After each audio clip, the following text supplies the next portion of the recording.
नमस्कार, मैं हूं आपके साथ शिप्रा झा और आप देख रहे हैं न्यूज़ 18 बिहार झारखंड का डिजिटल प्लेटफॉर्म।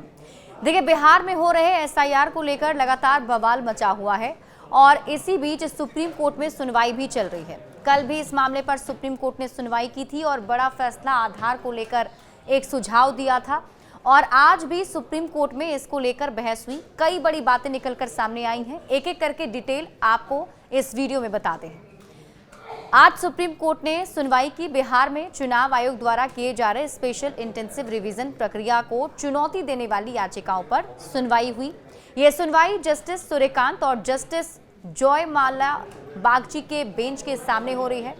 सुनवाई के दौरान जस्टिस बागची ने याचिकाकर्ताओं के वकील से कहा कि हम समझ रहे हैं कि आप आधार के बारे में बात कर रहे हैं। पहचान पत्रों की संख्या बढ़ाना वोटर फ्रेंडली कदम है और ये बाहर किया जाने वाला, यानी इसमें ऐसा कोई भी गलत कदम नजर नहीं आ रहा है। उन्होंने कहा कि पहले 7 दस्तावेज मान्य थे, अब 11 हैं, जिससे लोगों के पास और भी ज्यादा ऑप्शंस आ चुके हैं।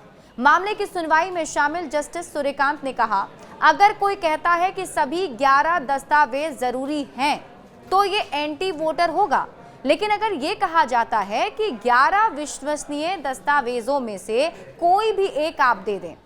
जजों की टिप्पणियों के बाद याचिकाकर्ताओं के वकील अभिषेक मनु सिंघवी ने जस्टिस बागची की टिप्पणी पर कहा कि वो उनसे असहमत हैं और उन्होंने बताया कि असल में ये ऐसा नहीं हो रहा है। सिंघवी ने कहा कि इसमें आधार शामिल नहीं है, ये इसमें शामिल होना चाहिए था जिसकी मांग की जा रही है।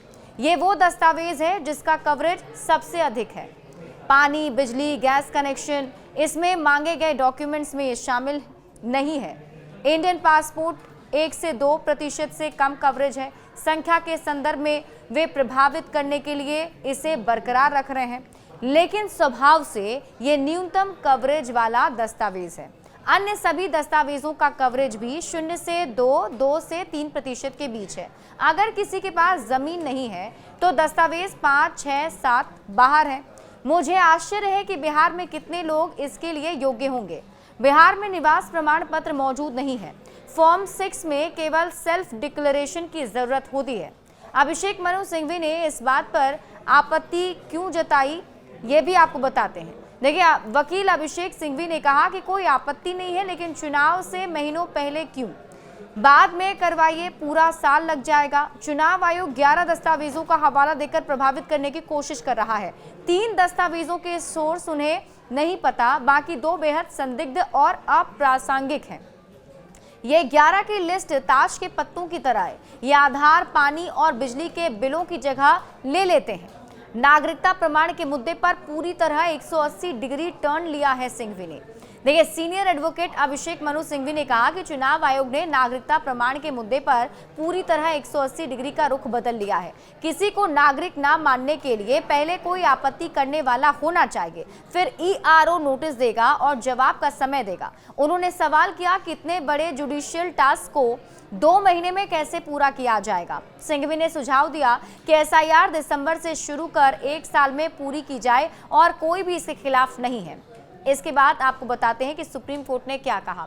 सुप्रीम कोर्ट ने कहा कि दिलचस्प है कि सीमा क्षेत्रों में रहने वाले लोगों के पास पासपोर्ट हैं।